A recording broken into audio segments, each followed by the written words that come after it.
Hello, my name is Hayden Wayne. This is the Healing Channel, episode 14. I now will read a parable. I wrote it May 1st, May Day, 2012, in one day.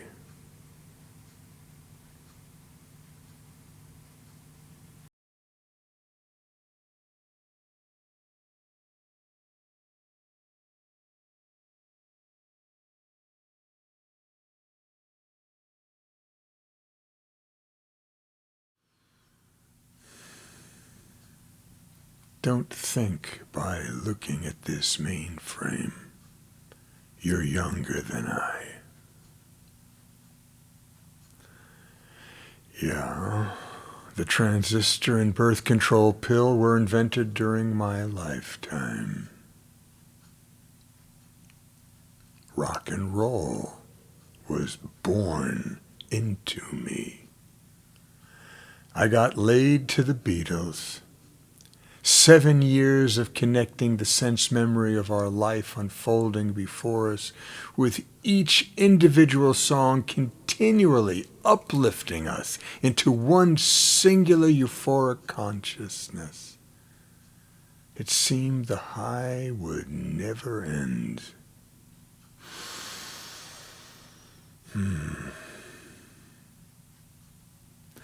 Every new discovery of the flesh, as well as the exhilaration of these experiences, was through innocence and wonder. Yeah, you're younger than I. Youth is only youth as long as there's innocence. But innocence died a while ago, within the cloud of a protracted nihilism. We have given up our children to a devolving immorality. You don't want to be younger than I. You need to reach into your sense memory for the wisdom of the ages in order to navigate these turbulent waters. However, I wish for you to regain your rightful place and time where your discoveries, no matter how diligently pursued, must allow for the humanism of our being to be released. How do we regain innocence and wonder? Change our course. A revolution. An evolution of our human ability to critically think. We were so smart, we created a machine that will geometrically progress itself beyond our own abilities. Oops. Machines don't need the blueness of the sky and ocean. Nuclear gray? They'll pay it no mind. It will be machines that will eventually evacuate the chosen few from the ashtray that was once Earth. Sweet, sweet green and blue Mother Earth with its endless abundance of life.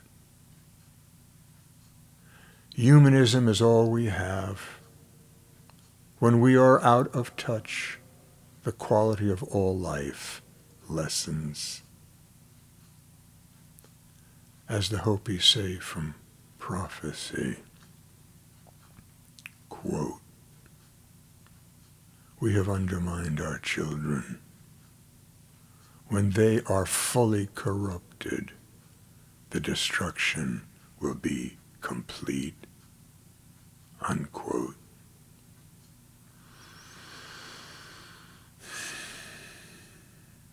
We did it as often as one would shake hands. It wasn't about domination or sexual aggression, just the free-spirited expression and exploration of naive, pubescent lovemaking as we freely shared our bodies. It is our responsibility, this moment in time, to look after the next 7 coming generations. It is our responsibility to tell the truth and out a lie as soon as it is discovered. There's a reason why getting an education within these United States is virtually impossible. We no longer know how to critically think collectively. That's why the overt lying and deception continues. And we, the people, are complacent. We allow pundits of various celebrity to think for us within a circus atmosphere, where entertainment is more important than the need to assimilate the factual news that seems to never get told. We don't react. Sedated by tech toys, we seem to not know the difference. The opiate of society is not religion, but distraction from the nano-continuum called being there. We have consciously chosen to let machines aid our thinking to the point we no longer know how to think for ourselves. We are virtualists trying to smell the roses from a computer screen.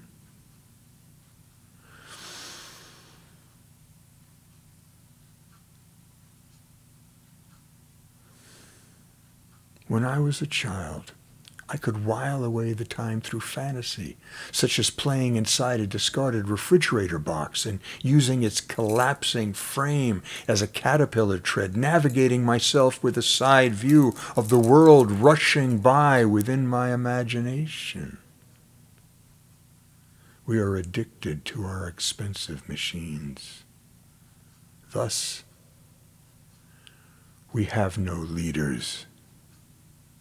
Our representative body is solely conscious of perpetuating only its own monetary wealth, while comforted by our willingness to lull ourselves into ignorant stupor, ear-budded and gaming as the world cries out to the audio and visually distracted.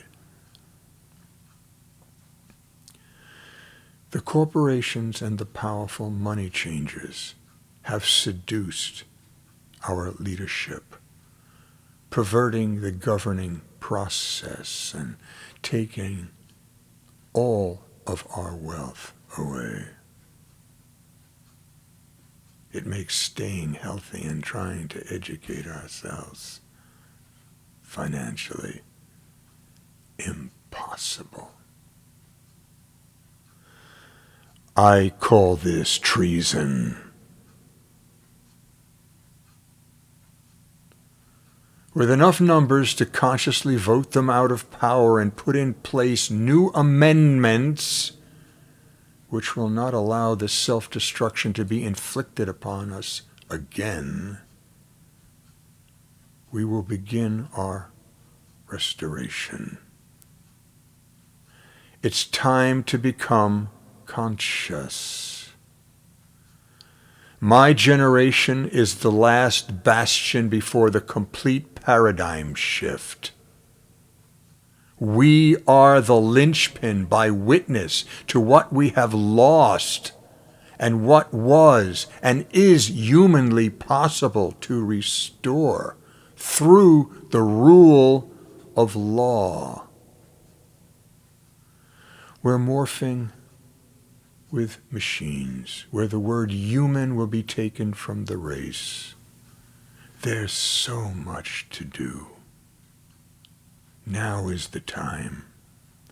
There are so many of us. Surely there are heroes amongst us.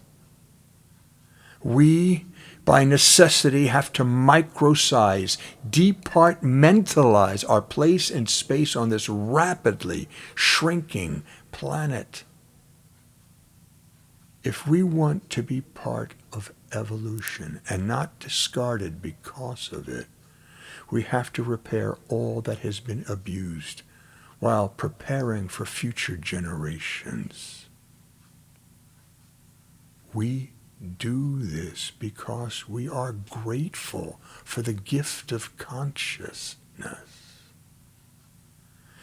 It is the least we can collectively do. If we fervently try to maximize this vision, the paradigm shift will bring the next renaissance. The micro-renaissance the Beatles unleashed was glorious. A macro-renaissance will be where the regulation of diseases is predetermined by genetic makeup, with the instructions how to avoid the exacerbation of any physical shortcomings. The euphoric desires for untapped knowledge and a world of endless possibilities is right here before us. We are so connected and yet seemingly oblivious to the content of history. True history, not revisionism. We prefer to be voyeurs, watching ourselves becoming more deprived and thus depraved, forced to survive as opposed to live. Everything is possible for everyone who consciously is part of this awakening and contributes her life to these ends. It is ours. It is not for someone else to take, though our abysmal history proves the contrary. It is still never too late to become conscious. Wake up! Wake up!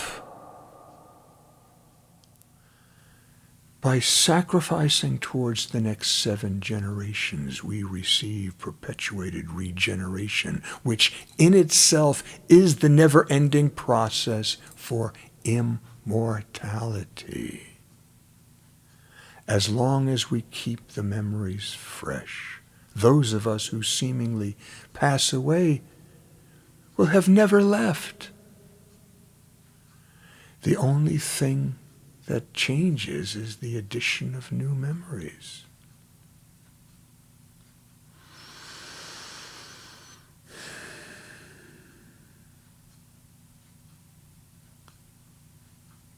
Who is to say all of life is nothing more than memories, neural synaptic phenomena, storing our capabilities to remember, let alone exponentially think?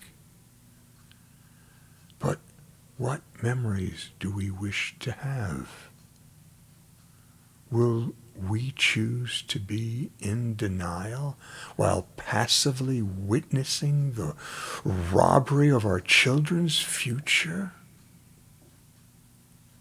If we want to live forever, we have to make sure our children live forever. Mother Earth is our home, our natal bed. When we soil the planet, we soil ourselves. No amount of money will ever be able to wash us clean from forgetting our responsibilities.